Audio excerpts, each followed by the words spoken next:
एक समय की बात है, राजा रघु जब अयोध्या के अधिपति थे, उस समय रावण रघु जी से युद्ध करने आया। रघु जी उस समय सरयू नदी के तट पर संध्योपासना कर रहे थे।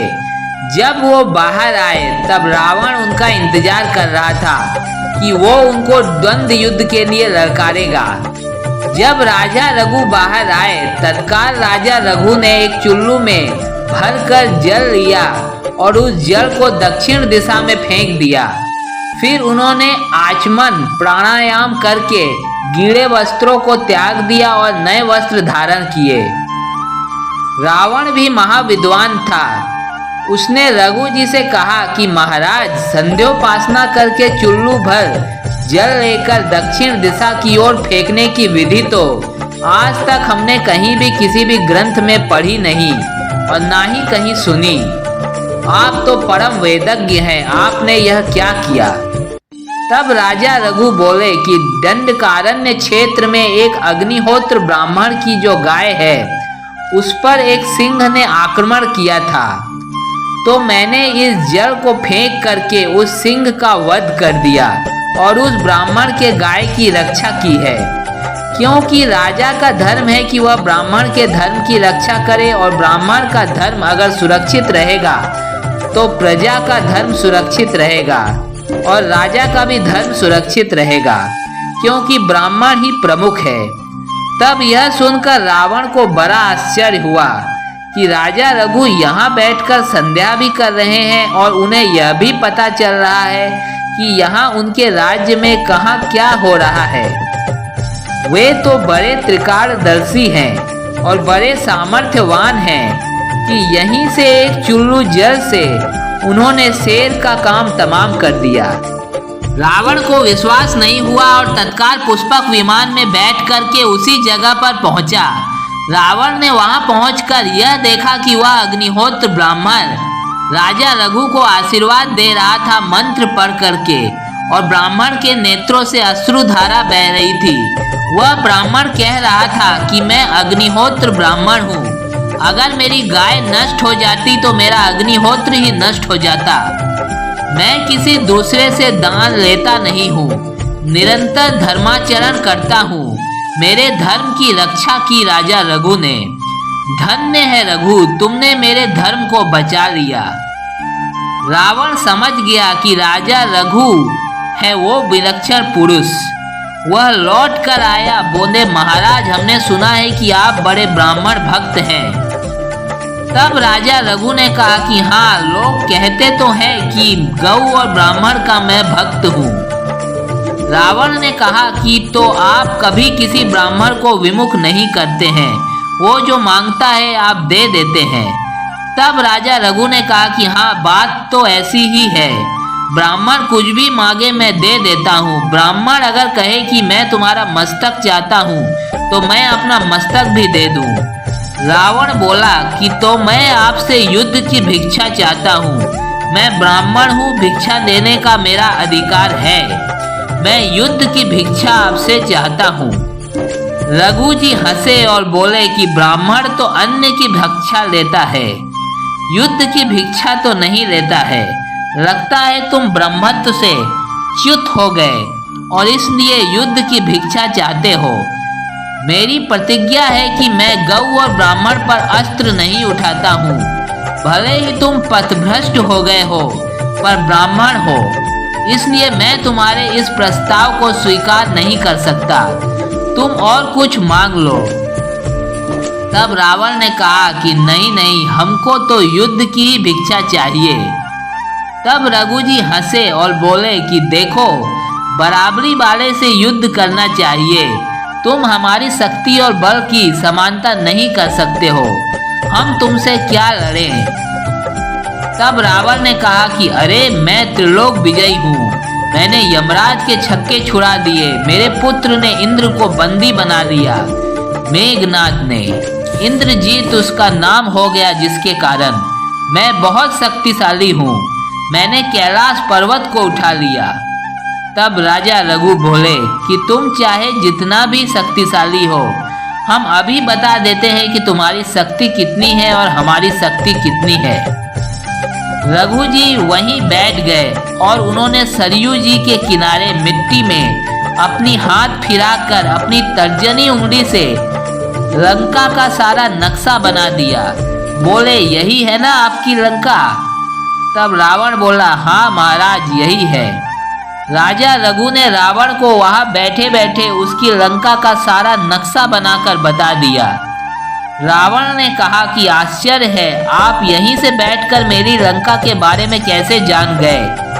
तब राजा रघु ने कहा कि हमको सब जगह का दिखाई पड़ता है और सब जगह का सुनाई पड़ता है। ऐसा कहकर राजा रघु ने हंसते हंसते नक्शे के एक हिस्से को पूरी तरीके से अपने हाथ से मिटा दिया और रावण से बोले कि जाओ जाकर देख आओ। जैसे ही रघु के कहने पर रावण देखने गया तो क्या देखता है कि जितने हिस्से पर राजा रघु ने अपना हाथ फिराकर मिटाया था उतने हिस्से का नामो निशान तक नहीं रहा, नष्ट हो गया था। रावण बोला, अरे ये तो बहुत प्रतापी हैं। यदि पूरा नक्शा बनाकर ये पूरे नक्शे को मिटा दे तो मेरा तो पूरा का पूरा लंका मेरे कुल सहित नष्ट हो जाएगा।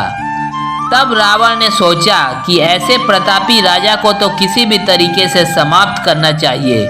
रावण को जिद हो गई। उसने राजा रघु का ही भेष बनाकर राजा रघु के महल में घुस गया। रावण को यह ज्ञात हो चुका था कि रघु की पत्नी महान सती और पतिव्रता है।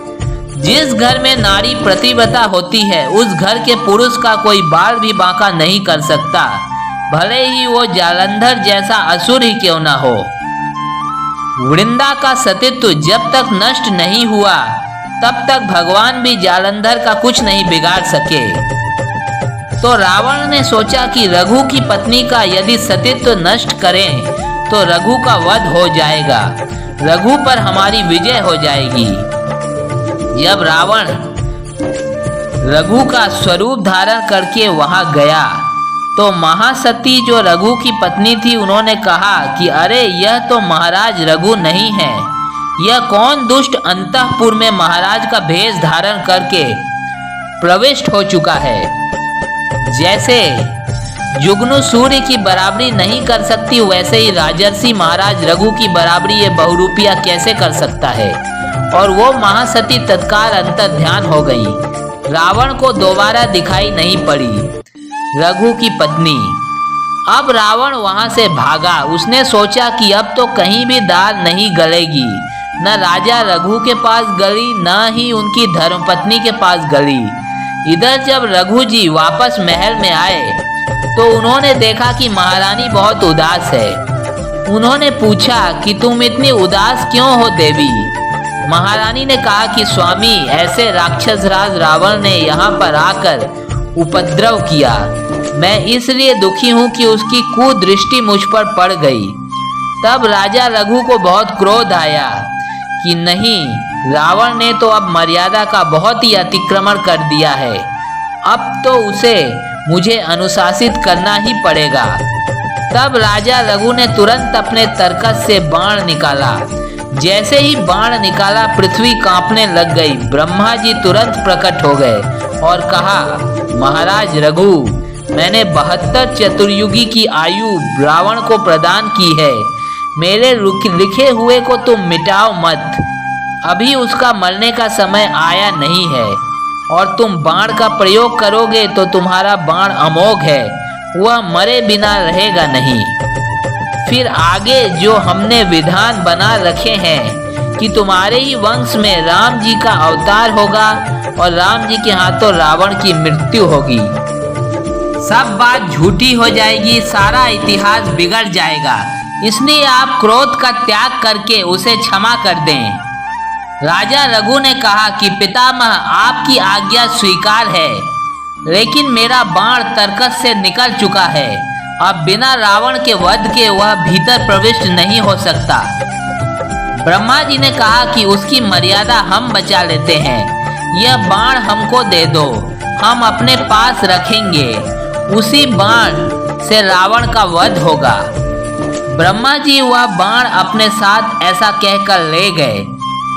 नारद जी से रावण को जब पता चला कि मुझे मारने के लिए राजा रघु ने बाण निकाल दिया था, वह मेरी मृत्यु बाण ब्रह्मा जी के पास है, तब रावण ने तपस्या करके ब्रह्मा जी को प्रसन्न किया और वरदान स्वरूप ब्रह्मा जी से वह मृत्यु बाण मांग दिया।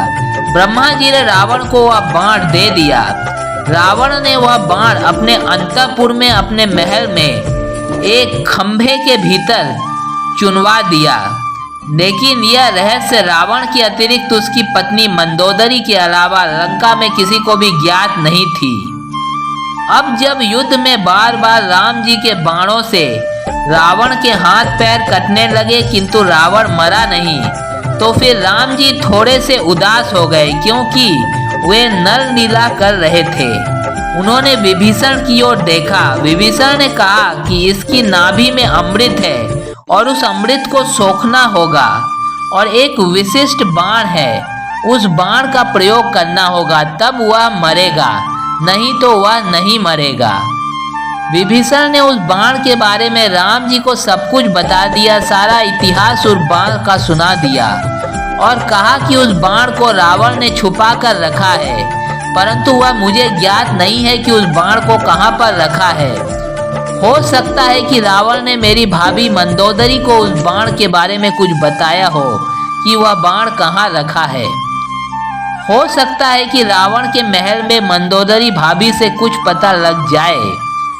तब राम जी ने हनुमान जी की ओर देखा तो हनुमान जी ने कहा कि हम तो तैयार हैं, पता लगाने में तो हम निपुण हैं प्रभु। हनुमान जी तुरंत बटुक ब्रह्मचारी के भेष में लंका में प्रकट हो गए। महल में उदास बैठी थी मंदोदरी, दुखी होकर रो रही थी कि मेरे पति के मस्तक कट रहे हैं, भुजाएं कट रही हैं, अब क्या होगा।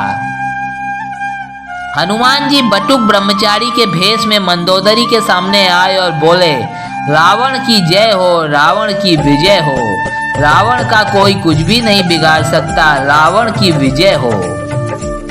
बड़ी प्रसन्नता हुई मंदोदरी को यह सुनकर। मंदोदरी बोली कि आप क्या बोले चले जा रहे हैं, मेरे पति का मस्तक कट रहा है, भुजाएं कट रही हैं, पैर कट रहे हैं और आप कहते हैं कि विजयी हो। कैसे विजयी हो? वे परब्रह्म परमात्मा श्री राम हैं, उन्होंने संकल्प किया है कि उनका संकल्प मिथ्या कैसे होगा।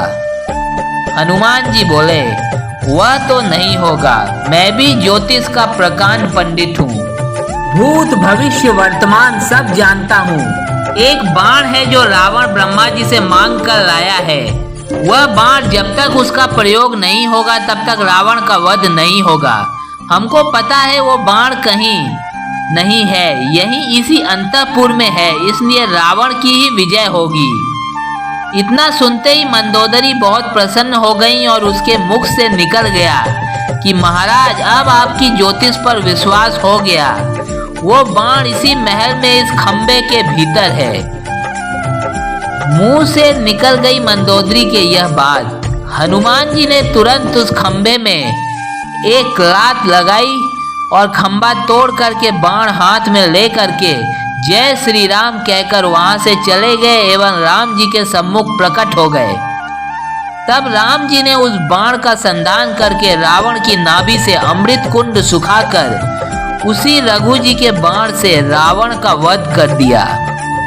तो इस प्रकार राजा रघु के बाण से रावण का वध हो गया। तो ऐसे तेजस्वी एवं यशस्वी राजा हुए महाराज रघु, एवं उन राजा रघु के नाम से ही राम जी के वंश का नाम रघुवंश हुआ एवं प्रभु श्री राम रघुवीर कहलाए। बोलो राजा रघु की जय और जय श्री राम।